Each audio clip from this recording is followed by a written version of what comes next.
जय हिंद। स्वागत है आपका इस YouTube चैनल परफेक्ट प्रैक्टिस पे। तो आज के इस वीडियो में हम जो है न्यूमेरिकल का सॉल्यूशन करेंगे और हमने कई सारे न्यूमेरिकल का सॉल्यूशन जो है करवा चुके हैं। आप नहीं देखे हैं तो प्लेलिस्ट जो है न्यूमेरिकल के नाम से बना होगा, उसको जरूर देखिए। ये न्यूमेरिकल रेलवे एग्जाम के लिए कितना इंपॉर्टेंट है, यदि आप तैयारी कर रहे हैं तो आपसे बेहतर कोई नहीं जानता है और आपको पता है ये कितना इंपॉर्टेंट है। 5 से 7 क्वेश्चन हर शिफ्ट में ये पूछा जाता है, ये फिक्स है। 5 से 7 क्वेश्चन, 10 तक भी जा सकता है लेकिन 10 का दावा नहीं करेंगे। 5 से 7 तक क्वेश्चन जरूर आता है। यही क्वेश्चन ऐसा है जो कि आपको भीड़ से अलग कर सकता है, इसलिए न्यूमेरिकल पे ध्यान देना जरूरी है। और इससे भी ज़्यादा जरूरी यह है कि हमको किस लेवल का न्यूमेरिकल पे ध्यान देना है। कहीं ऐसा पता न चले कि हमको जाना सुरंग से है और हम चढ़ गए पहाड़ पे, ठीक है, तो फिर ऐसा नहीं होनी चाहिए। चलिए हम जो है इस बुक से शुरुआत करेंगे न्यूमेरिकल का। तो चलिए वीडियो को शुरुआत करते हैं। क्वेश्चन आपको स्क्रीन पर दिखेगा और हम जो है इस बुक से देखेंगे। कोई दिक्कत नहीं है। चैनल पे नए हैं तो सब्सक्राइब करके बेल आइकन ऑन कर लीजिएगा और हमें जो है इस वीडियो के बारे में बताइएगा आपको वीडियो कैसा लगा। हो सकता है थोड़ा सा आपको लाइटिंग वाइटिंग जो है थोड़ा सा दिक्कत हो, क्योंकि शुरुआती है तो उसमें उतना आप मैनेज करेंगे, लेकिन आपको स्क्रीन या फिर जो लिखेंगे वो क्लियर दिखाई देगा, ठीक है। तो ना तो चलिए शुरू करते हैं। चलिए क्वेश्चन नंबर जो है 103 से शुरुआत करते हैं। इसके पहले हो चुका है, आप प्लेलिस्ट में जाके देख लीजिए। क्वेश्चन क्या कहता है, एक वस्तु 4 सेकेंड में पहले 25 मीटर और 2 सेकेंड में अगले 15 मीटर की यात्रा करती है। वस्तु की औसत चाल कितनी है? तो वस्तु की औसत चाल कितनी है? औसत चाल का सूत्र पता है कि कुल दूरी बटे कुल समय होता है। लेकिन आपको हम न्यूमेरिकल जो है सॉल्व करने के लिए क्या बता रखे हैं कि खास करके जो रेलवे का आपको न्यूमेरिकल सॉल्व करना है उसमें ये ध्यान रखना है कि पहले ऑप्शन पे ध्यान दीजिए। ऑप्शन आप देखिएगा तो क्या है, जैसे कि इस ऑप्शन को आप जब ध्यान से देखिएगा तो सारे ऑप्शन में आपको 6.67 आपको मिल जाएगा। जितना ऑप्शन है सभी में, है ना, सही बात। यानी कि इसमें हमको जो है कैलकुलेशन नहीं करना है, केवल इसका मात्रक से हमको आंसर देना है। और ये हमसे कैलकुलेशन नहीं पूछा है, न्यूमेरिकल के बहाने इन्होंने एसआई मात्रक पूछ लिया है। तो हमें जो है किसका वैल्यू निकालने के लिए पूछा है, तो चाल का, औसत चाल। तो चाल का मात्रक क्या होता है, मीटर पर सेकेंड। तो ये मीटर पर सेकेंड ऐसे लिखते हैं। तो यही हमारा क्या हो जाएगा आंसर, जो कि ऑप्शन नंबर किस में है, ऑप्शन जो है आपको ऑप्शन नंबर डी में मिल जाएगा। तो आगे से भी ये ध्यान रखिएगा कि जब भी न्यूमेरिकल बनाना है तो क्वेश्चन पढ़ने से पहले एक बार जो है आप उसका ऑप्शन देख लीजिए, कहीं वही हमें यही इसी टाइप का तो क्वेश्चन नहीं मिला है। और ऐसा अक्सर आपको मिलेगा रेलवे एग्जाम में, इसीलिए जो है प्रीवियस ईयर बनाना बहुत ज़रूरी है। और ये जो हम बता रहे हैं ये प्रीवियस ईयर ही आपको बता रहे हैं और प्रीवियस ईयर से ही आपको जो है लेवल का और आपका अच्छा तैयारी भी होगा। इसीलिए इस वीडियो को शुरू से लेकर लास्ट तक जरूर पूरा देखिएगा, ठीक है। और साथ ही साथ हम देखते भी चलेंगे। और ये हमारा पहला न्यूमेरिकल का वीडियो भी है तो इसको तो देखना बनता ही है, उसके बाद आपकी इच्छा है। क्वेश्चन नंबर जो है 104 की तरफ देखते हैं, बाद में इसको मिटा लेंगे। क्वेश्चन नंबर 104 क्या कहता है कि यदि एक वस्तु का वेग इसके शुरुआती वेग से 2 गुना हो जाता है, वेग क्या कर दिए, v से इसको 2v कर दिए वेग को, ठीक है, तो इस गतिज ऊर्जा में कितना गुना वृद्धि हो जाएगा। गतिज ऊर्जा के बारे में पूछा है। तो गतिज ऊर्जा जो आपका होता है फॉर्मूला गतिज ऊर्जा का, ठीक है, वो क्या होता है आपका हाफ mv² होता है ना। ये आपका क्या होता है, गतिज ऊर्जा का फॉर्मूला होता है। अब इन्होंने जो है वेग को दुगना कर दिया। जब वेग को दुगना करेंगे यानी कि इस v का मान दुगना हो गया, तो यानी कि इस 2 का स्क्वायर करेंगे तो ये क्या हो जाएगा, 4v² हो जाएगा। यानी कि जो है आपका ये 4 गुना हो जाएगा, ठीक है, क्या हो जाएगा, 4 गुना। तो ये चूंकि v का स्क्वायर यहाँ हो जाएगा 4 गुना हो जाएगा। तो ऑप्शन हिसाब से हमारे पास कहाँ है कि कितना गुना हो जाएगा, 4 गुना, जो कि ऑप्शन नंबर आपको जो है ए में इसका आंसर मिल जाएगा, ऑप्शन ए। बात समझ में आया? देखिए थोड़ा सा इसको समझिए। आपको पता है जो यांत्रिक ऊर्जा होता है, यांत्रिक ऊर्जा ये 2 तरह का होता है। क्या होता है, 2 तरह का। एक आपका होता है गतिज ऊर्जा, ठीक है, जिसका फॉर्मूला क्या होता है हाफ mv²। और एक होता है स्थितिज ऊर्जा, जिसका फॉर्मूला क्या होता है mgh, ठीक है, यही होता है। इस दोनों से ही आपको फार्मूला ध्यान रखना है। ये गतिज ऊर्जा का सूत्र हो गया आपका, किसका हो गया, गतिज ऊर्जा का, ठीक है। और ये जो है आपका किसका हो गया, स्थितिज ऊर्जा का सूत्र हो गया, स्थितिज ऊर्जा का। तो ये दोनों ही क्या करना है, आपको ध्यान रखना है कि ये स्थितिज ऊर्जा का सूत्र है और दोनों मिला के क्या होता है, यांत्रिक ऊर्जा। आपसे कई बार पूछ लेता है कि निम्नलिखित में से कौन सी ऊर्जा 2 प्रकार की होती है, उसमें आपको यांत्रिक ऊर्जा ध्यान रखना है, ठीक है। एक क्या होता है गतिज ऊर्जा और एक स्थितिज ऊर्जा। अब इस फार्मूले पे जो है ना, इस फार्मूले पे बहुतों बार एग्जाम में क्वेश्चन पूछा गया है और आपको बहुतों बार मिलेगा। तो जब भी आपको जो है पूछ रहे गतिज ऊर्जा क्या होगा, क्या होगा, तो फटाक से जो है आप ध्यान रखिएगा कि किसका वैल्यू दिया हुआ है। ठीक है, नेक्स्ट नंबर जो है 105। तो क्वेश्चन नंबर 105 की तरफ बढ़ते हैं। क्या कहता है, एक मोबाइल को किसी बालकनी से गिराया जाता है। ठीक है, यदि मोबाइल फोन का द्रव्यमान जो है, यानी मास यहाँ पे दे रखा है कितना, 0.05 किलोग्राम। ठीक है, 0.005 किलोग्राम, और मोबाइल फ़ोन को 100 मीटर की ऊंचाई से गिराया जाता है, यानी कि हाइट कितना दे दिया, 100 मीटर जो है आपका हाइट दे दिया। और जी का वैल्यू जो है यहाँ पे दे रखा है कितना, 10 मीटर पर सेकेंड स्क्वायर होता है इसका। तो यहाँ पे कहा गया है कि मोबाइल फ़ोन की स्थितिज ऊर्जा क्या होगा। अभी तुरंत जो है आपको हमने स्थितिज ऊर्जा के लिए सूत्र बताए थे ना कि यांत्रिक ऊर्जा का ये प्रकार है। तो स्थितिज ऊर्जा के लिए सूत्र क्या होता है आपका, mgh होता है। ठीक है, क्या होता है, mgh।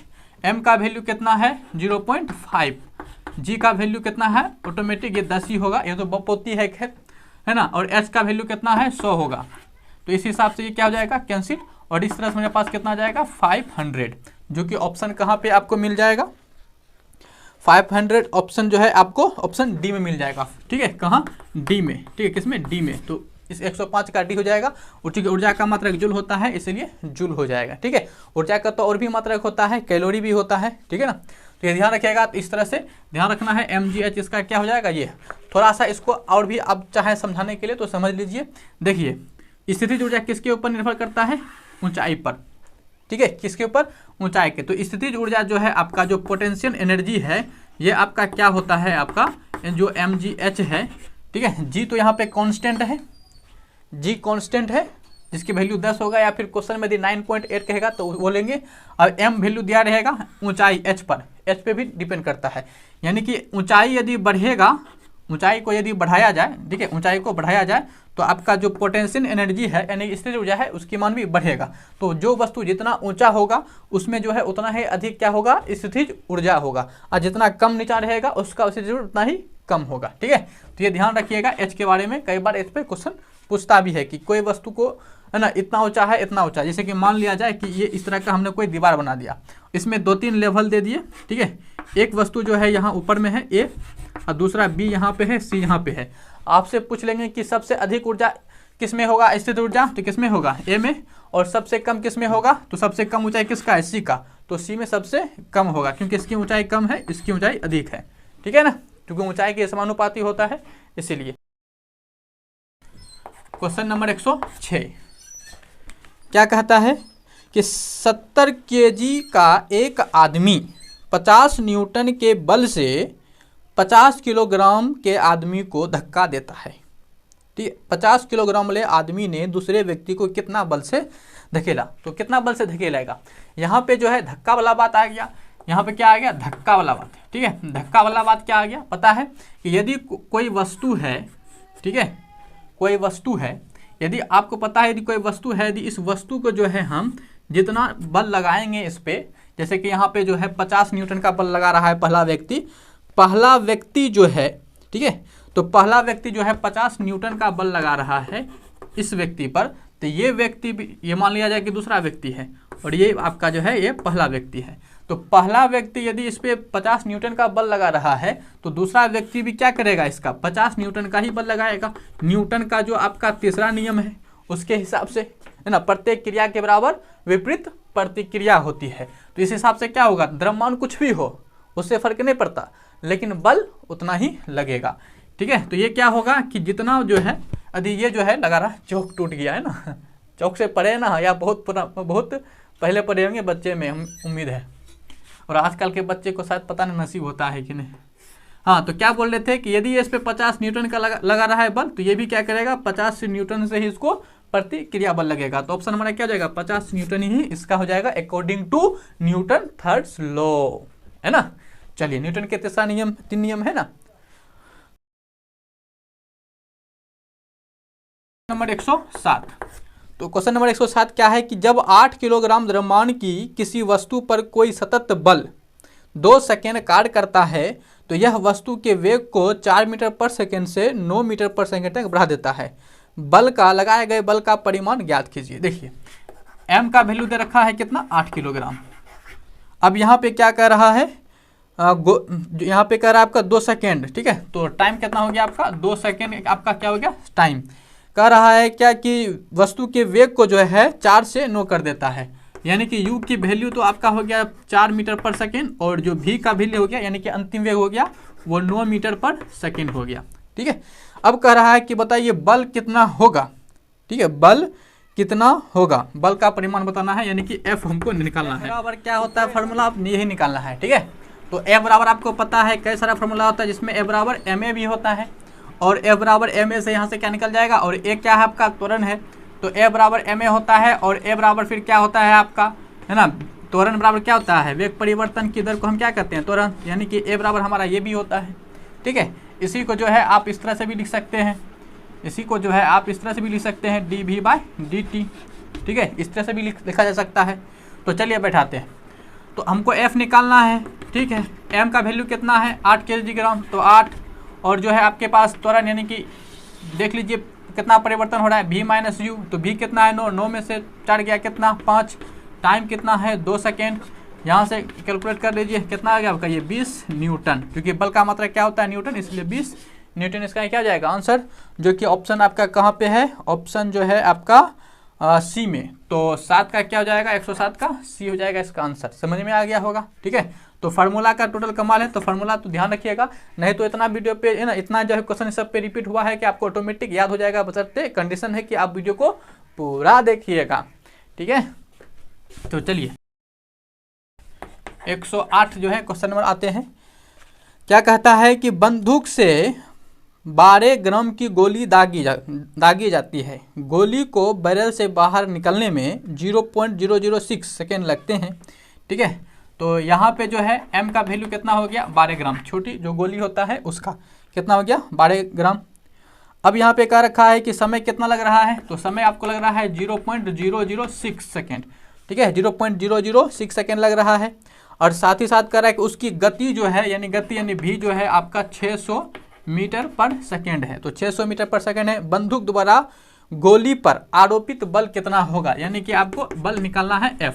तो आप बताइए कि क्या फार्मूला लगेगा, तो सिंपल सी बात है F बराबर आपका फार्मूला क्या होता है ना, V और D के संबंध में, तो सीधा होता है बराबर m dv/dt, इसका फार्मूला हो जाएगा dv/dt। तो m का वैल्यू कितना है 12 ग्राम, लेकिन यहाँ पे फिजिक्स का एक नियम है कि जो भी कैलकुलेशन होता है वो SI मात्रक में होता है। तो क्या आपका द्रव्यमान का जो मात्रक होता है ग्राम होता है, नहीं किलोग्राम होता है, इसीलिए जो है पहले इसको आपको क्या करना पड़ेगा किलोग्राम में बदल लीजिए। तो इसको क्या करेंगे 10⁻³ से जो है इसको गुना कर सकते हैं, तो ये किलोग्राम में बदल जाएगा।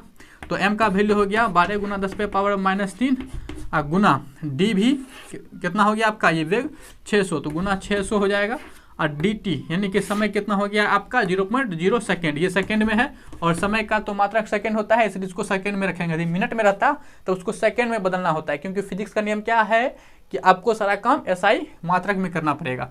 तो 0.006, ठीक है, यहाँ तक हो गया। यदि यहाँ से 3 जीरो हटाएंगे तो इसको जो है ऊपर में आके हमारा 3 जीरो हो जाएगा इस तरह से, ठीक है। तो यहाँ से जो है ये कैंसिल आउट हो जाएगा, ठीक है ना, और यहाँ पे आप इसको सीधा गुना कर दीजिए 6 से 6 खत्म, यानी कि 100 हो जाएगा, ये 1200 आपका इस तरह से आ जाएगा क्या न्यूटन, 1200 न्यूटन हो जाएगा इसका आंसर। तो ऑप्शन नंबर जो है 108 का 1200 न्यूटन कहाँ है, ऑप्शन ए में, ठीक है। तो 108 का हो जाएगा ऑप्शन ए 1200 न्यूटन। कोई दिक्कत, उम्मीद करता हूँ ये भी अच्छा लगा होगा आपको। नंबर 109, तो क्वेश्चन नंबर 109 क्या है कि एक वस्तु 4 सेकेंड में 15 मीटर की दूरी तय करती है, तो 4 सेकेंड में जो है ये 15 मीटर की दूरी तय करती है, ठीक है ना। तो उसके बाद फिर ये क्या कर रहा है, अगले चरण में 2 सेकेंड में 15 मिनट, और अगले सेकेंड 2 सेकेंड में जो है ये फिर आपका जो है कितना कर रहा है 15 मिनट, ठीक है, 15 मिनट की दूरी तय कर रहा है।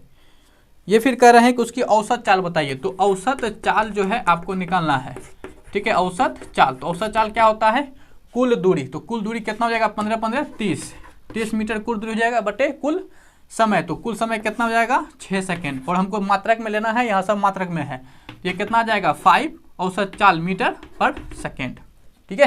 तो हमारा 5 मीटर पर सेकेंड हो जाएगा। एग्जाम में आपको ऐसे क्वेश्चन को केवल जो है ज़्यादा से ज़्यादा इतना आप सॉल्व करते हैं, बस इसको लिखने भर था। क्योंकि यहाँ पे आपको स्क्रीन पर दिख ही रहा है 15 मीटर है। औसत चाल कुल दूरी 15 15 30 और कुल समय 4 2 6 30/6 5। ठीक है, तो एग्जाम में बस इतना लिखना था आपको।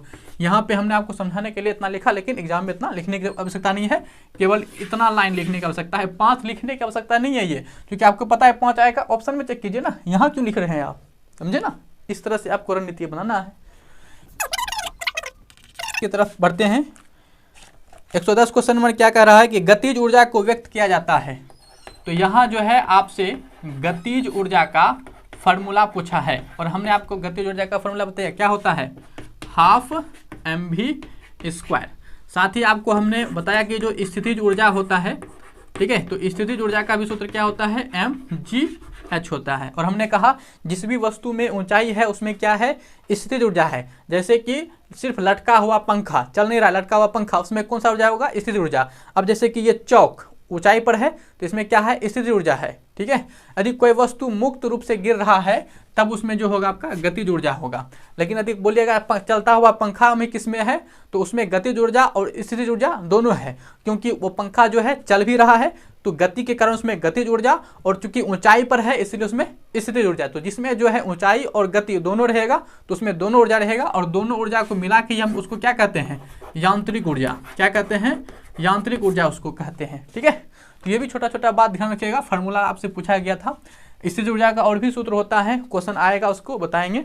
ठीक है, तो क्वेश्चन नंबर 111 क्या कहता है आपका कि यदि 200 न्यूटन के नियत बल से, ठीक है, 200 न्यूटन, ये क्या हो गया, बल। ठीक है, पढ़ते जाइए लिखते जाइए, है ना। लिखने की आवश्यकता तो है नहीं आपको, क्योंकि कैलकुलेट करते चलिए।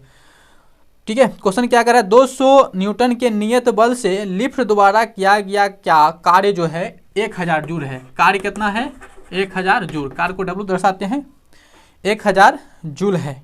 लिफ्ट द्वारा तय की गई दूरी, ठीक है, दूरी निकालना है, विस्थापन, इस तरह से दूरी निकालना है। दूरी को ऐसे दर्शाते हैं ना, तो ये बताना है क्या होगा। तो समझ में आ गया होगा आपको क्या होता है, W बराबर क्या होता है, Fs। सिंपल सा होता है फार्मूला, क्या होता है, Fs। तो F कितना हो गया आपका 200 न्यूटन, और ये कितना हो गया आपका 1000 जूल। सब अपना अपना मात्रक में लिखा हुआ है, इसीलिए यही आपका क्या हो जाएगा, आंसर कार्य का। ठीक है, तो क्या निकालना था, विस्थापन। विस्थापन, ठीक है, अच्छा विस्थापन निकालना था। यहाँ पे विस्थापन निकालना है तो W कितना दिया हुआ है, 1000 हो जाएगा यहाँ पे, और F कितना दिया हुआ है 200, तो 200 हो गया, और गुना में S। तो इससे इसको काट दीजिए 2 0 से, ये 2 0 खत्म, और 2 बचे 10। तो यहाँ पे जो है विस्थापन कितना आ जाएगा आपका, 5 मीटर। ठीक है, तो ऑप्शन देख लीजिए आपका 5 मीटर कहाँ पे है, तो ऑप्शन नंबर ए में ही जो है आपको ये मिल जाएगा, ऑप्शन ए में। ठीक है, तो ये इस तरह से विस्थापन है। तो ये फार्मूला को फटाक से अपनी कॉपी में नोट कर लीजिए। तो नोट फार्मूला को जब आप नोट करके रखिएगा तो रिवीजन में आपके लिए काफ़ी आसान हो जाएगा। कि एक पन्ना क्या कीजिए, ज़्यादा आपको है ना, आपको हम बता देते हैं जितना है इसमें क्वेश्चन प्रीवियस ईयर में है, आप क्या कीजिए, एक पन्ना लीजिए, एक सफ़ेद पन्ना लीजिए। उस एक सफ़ेद पन्ना में जो सब फार्मूला आ रहा है ना, उसको जो है आप यहाँ से लिख लीजिए कि हाँ ये जो है स्थितिज ऊर्जा का सूत्र है। ठीक है, इस तरह से उसको नोट कर लीजिए। और उसके बाद जो है अंतिम मौका में जो है आपके लिए काफ़ी बेहतर जो है ना, शॉर्ट रिवीजन के लिए आपके पास फार्मूला तैयार। 12, तो क्वेश्चन नंबर 112 क्या कहता है कि पृथ्वी पर किसी वस्तु का द्रव्यमान 10 किलोग्राम है, तो पृथ्वी पर इसका भार कितना होगा। द्रव्यमान जो है वो 10 किलोग्राम है, सॉरी 10 किलोग्राम। ओके, पूछ रहा है भार कितना होगा, भार मतलब वेट, वेट कितना होगा ये पूछा है। तो भार और वेट अलग है ना, भार और वेट अलग है। ठीक है, तो यहाँ पे जो है आपको देखना है कि भार कितना होगा। अब देखिए फार्मूला क्या होता है आपका, फार्मूला क्या होता है आपका, जो भार बराबर होता है वो क्या होता है, mg होता है। क्या होता है, mg, द्रव्यमान गुना पृथ्वी का जो गुरुत्वीय त्वरण होता है वो। तो m का वैल्यू तो यहाँ पे 10 है, लेकिन उस g का वैल्यू कितना है आपको भी पता है, वो 10 होता है। तो 10 नहीं 100, या 10 नहीं होगा तो 10 गुना g का वैल्यू हम 9.8 ले सकते हैं। तो इस हिसाब से ये 10 से जो है ये हमारा पॉइंट उड़ जाएगा, तो ये 98 न्यूटन हो जाएगा। क्योंकि भार का जो मात्रक होता है, भार का जो मात्रक होता है वो न्यूटन होता है। क्योंकि भार भी क्या है, एक प्रकार का बल ही तो है। ठीक है, तो यहाँ पे हो जाएगा आपका ऑप्शन को 98, जो कि ऑप्शन आपको डी में मिल जाएगा। कहाँ, ऑप्शन डी में। ठीक है। तो चलिए नेक्स्ट क्वेश्चन बढ़ते हैं। हाँ, तो ये फार्मूला आप यहाँ से फटाक से नोट कर लीजिए कि भार बराबर क्या होता है, mg होता है, द्रव्यमान गुना त्वरण, ये गुरुत्वीय त्वरण, तो द्रव्यमान गुना गुरुत्वीय त्वरण, ठीक है, ये ध्यान रखिए। चौक पे बोर्ड और चौक पे पढ़ने में मजा आ रहा है ना, हाँ मजा लेके पढ़िए। चलिए क्वेश्चन जो है नेक्स्ट आपके पास क्या है, 113। तो क्वेश्चन नंबर 113 क्या कहता है, बंदूक से 12 ग्राम द्रव्यमान की गोली दागी जाती है, ठीक है। तो गोली जो छोटा वाला गोली होता है, ठीक है, 12 ग्राम का है, ये दागी जाती है। गोली को बैरल से बाहर निकलने में जो समय लगता है वो 0.006 सेकेंड लगता है तथा उसका वेग जो है वो 300 मीटर पर सेकेंड है। इसके पहले क्वेश्चन आया हुआ था, इसके पहले इस टाइप का क्वेश्चन आया हुआ था कि नहीं। बल यहाँ पे बताना है कि बल कितना होगा, आरोपित बंदूक द्वारा बुलेट पर आरोपित बल कितना होगा। ये क्वेश्चन जो है आपके लिए दे देते हैं होमवर्क के रूप में, क्योंकि सेम टू सेम क्वेश्चन बताए थे, बस इसमें जो है थोड़ा ये वाला चेंज है, ठीक है ना, ये जो है चेंज है। अब जो है आपको बता कमेंट करके इसका आंसर कमेंट करना है, 113 लिख देना है, उसके बाद इसका आंसर देना है, ठीक है। ये आपके लिए है, यदि आप नहीं देखें तो पीछे जाके फिर से उसको देखिए और समझिए। क्वेश्चन नंबर नेक्स्ट बढ़ते हैं, क्वेश्चन नंबर जो है 114। तो क्वेश्चन नंबर 114 क्या कहता है कि 418 ओम, यानी ओम का किसका मात्रा है, प्रतिरोध का। तो ये 418 क्या हो गया, ओम हो गया, प्रतिरोध यानी दिया हुआ है। प्रतिरोध वाली कुंडली में 1 मिनट में समय जो दे रखा है वो 1 मिनट दे रखा है, ठीक है, 1 मिनट।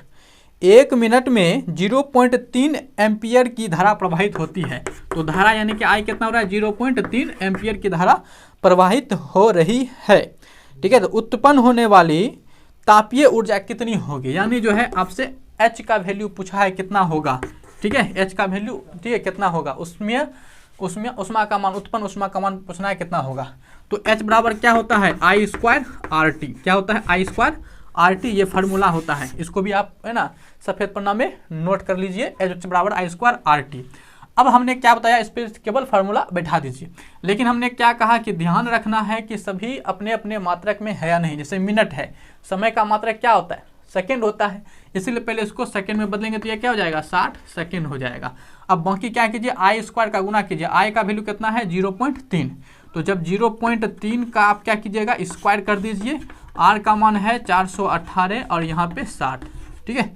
जब इसका स्क्वायर कर दीजिएगा तो ये क्या हो जाएगा, 0.9 हो जाएगा, और इस तरह से ये जो है आपका 0.9 हो जाएगा, और इस सबको आपस में गुना कर दीजिए, ठीक है।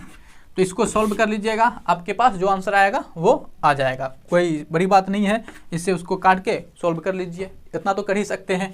लेकिन ये फार्मूला को क्या कीजिएगा, अच्छा से नोट कर लीजिएगा। नेक्स्ट क्वेश्चन हमारे पास क्या है, क्वेश्चन नंबर 115। तो क्वेश्चन नंबर 115 क्या है कि भूतल से 6 मीटर ऊपर, यानी कि यदि ये भूतल है तो इससे जो है 6 मीटर ऊपर, चलिए ये 6 मीटर ऊपर हो गया, कितना मीटर ऊपर, 6 मीटर ऊपर, ये हो गया, ठीक है। ऊपर स्थित 10 किलोग्राम द्रव्यमान की वस्तु में निहित ऊर्जा कितनी होगी। तो 6 मीटर की ऊंचाई पर कोई वस्तु है, यानी कि ये हमारे पास क्या हो गया, H की वैल्यू 6 मीटर हो गया। अब जो मास द्रव्यमान दे रखा है वो 10 किलोग्राम दे रखा है, ठीक है। अब ये पूछ रहा है कि आपसे पूछा गया है कि बताइए कि उसमें निहित ऊर्जा कैसा होगा, मतलब ऊर्जा पूछा है कि बताइए इस वस्तु में जो है ऊर्जा कैसा होगा। तो कौन सा ऊर्जा होगा, यदि कोई वस्तु ऊंचाई पर रखा हुआ है तो उसमें कौन सा ऊर्जा होगा, अभी तुरंत बताए थे। यदि देखिए, इसीलिए कहते हैं वीडियो को पूरा देखिए, है ना। जब वीडियो यदि आप पूरा देखे हैं तब तो आपको पता है, जो जिन्होंने नहीं देखा है वो सोच रहा होगा कि कौन सा ऊर्जा निकाले। तो ऊंचाई पर स्थित है तो उसमें कौन ऊर्जा होगा, स्थित है तो वो स्थितिज ऊर्जा होगा, और स्थितिज ऊर्जा का फॉर्मूला क्या होता है, mgh। जो आपका पोटेंशियल एनर्जी यानी स्थितिज ऊर्जा का सूत्र होता है वो क्या होता है, mgh। तो m का वैल्यू यहाँ पे दे रखा है 10, और g का वैल्यू तो आपको पता ही है कि हम अपने यहाँ से लाते हैं इसको 10, और h का वैल्यू यहाँ पे दे रखा है 6। सिंपली गुना कर दीजिए, 6 गुना कितना हो जाएगा, ये 600 हो जाएगा, कितना, 600, ठीक है। तो यहाँ पे आप देख लीजिए फटाक से ऑप्शन कहाँ पे आपका 600 है। तो ऑप्शन नंबर में जो है यहाँ पे 9.8 लिया गया है, यहाँ का रखा है कि जो है जी का वैल्यू है वो 9.8 लिख लीजिए, लेकिन फिर भी 600 के आसपास आप देख लीजिए कौन सा है। तो ऑप्शन जो है आपका डी, कौन सा? ऑप्शन डी जो है वो 600 है। क्योंकि यदि आप जो है 9.8 लीजिएगा तो उससे क्या फ़र्क पड़ जाएगा, ये 10 से जो है ये खत्म, 8 के 48, ठीक है, और 9 8 9 6 के 54 और 54 4 58, तो इतना आ जाएगा, ठीक है। तो ये आपका ऑप्शन डी हो जाएगा। इतना तो अनुमान लगा ही सकते हैं, ठीक है ना, इतना नहीं अनुभव रहेगा तो क्या होगा। तो चलिए नेक्स्ट क्वेश्चन बढ़ते हैं। क्वेश्चन नंबर कितना है हमारा? 100 नंबर जो है 116 देखते हैं, और ये इस वीडियो का लास्ट क्वेश्चन है। क्वेश्चन क्या कहता है? 12 वोल्ट का जो है आपके पास दिया हुआ बैटरी में 0.2, 0.3, 0.4, 0.5 और 12 ओम के प्रतिरोध श्रृंखला में जुड़ा हुआ है। तो प्रतिरोध यहाँ पे दिया हुआ है और क्या किया गया, इसको श्रृंखला में जोड़ा गया है। कितना कितना? 0.2, 0.3, 0.4 ओम और 0.5 ओम और एक 12 ओम का प्रतिरोध, सबको जो है श्रृंखला में दिया गया है। इस क्वेश्चन का जो सबसे खास बात क्या है, ये वाला शब्द है जो यहाँ पे दे रखा है कि इसको जो है प्रतिरोध को श्रृंखला में जोड़ा गया है, यही इसका खास बनाता है। क्योंकि जब प्रतिरोध श्रृंखला में होता है, देखिए पहले तो समझिए कि प्रतिरोध का जो संयोजन होता है, प्रतिरोध का संयोजन, तो प्रतिरोध का जो संयोजन होता है, ठीक है, यानी कि उसको जोड़ते हैं, वो दो तरीका से जोड़ते हैं। एक आप क्या करते हो, उसको श्रेणी क्रम में जोड़ते हैं, क्या? श्रेणी क्रम में, और एक को बोलते हैं उसको समांतर क्रम में जोड़ना, ठीक है, समांतर क्रम में जोड़ना। जब श्रेणी क्रम में जोड़ते हैं तो उसका जो प्रतिरोध हो जाता है वो सिंपली क्या होता है, जितना प्रतिरोध रहता है उन सारे प्रतिरोध को क्या करते हैं, सीधा जोड़ देते हैं। वहीं जब समांतर क्रम में होता है तो उसकी प्रतिरोध को जो है ना व्युत्क्रम करके लिखते हैं, 1/r बराबर 1/r1 प्लस 1/r2, इसी क्रम में जो है आगे जोड़ते हैं। तो यहाँ पे क्या कर रखा है कि श्रृंखला क्रम में जो रखा है, इसलिए जो है हमको इस फार्मूले पे काम करना है। यदि आप प्रतिरोध के बारे में तीनों फार्मूला आपको पता है तब इसको कॉपी में नोट नहीं कीजिएगा, लेकिन यदि नहीं पता है तब आप जो है इसको यहाँ से नोट जरूर कर लीजिए, ठीक है। तो चलिए इस पर इसको देखते हैं। तो यहाँ पे क्या है कि श्रृंखला में जुड़ा हुआ है और हमसे जो है ये धारा पूछा है, तो क्या करना है, इसको जोड़ देना है। तो सारे को आप जोड़ दीजिए इस तरह से, ठीक है। तो ये 12 है यहाँ पे, तो 0.2, 3, 5 और 5, 5, 10, 10 का मतलब 1 ओम हुआ, चूंकि पॉइंट में है, तो 1 और 12, 13 पॉइंट क्या हो गया आपका 4, ये क्या हो गया आपका कुल प्रतिरोध हो गया। अब आई निकालना है। ओम के नियम से आपको पता है कि V बराबर क्या होता है, IR, और हमको यहाँ पे आई निकालना है, तो आई बराबर क्या हो जाएगा आपका V/R हो जाएगा। V का वैल्यू 12 दे रखा है और इसका वैल्यू 13.4 दे रखा है ना, 13.4। अब इसको आप सिंपली क्या कीजिए, कैलकुलेट कर लीजिए।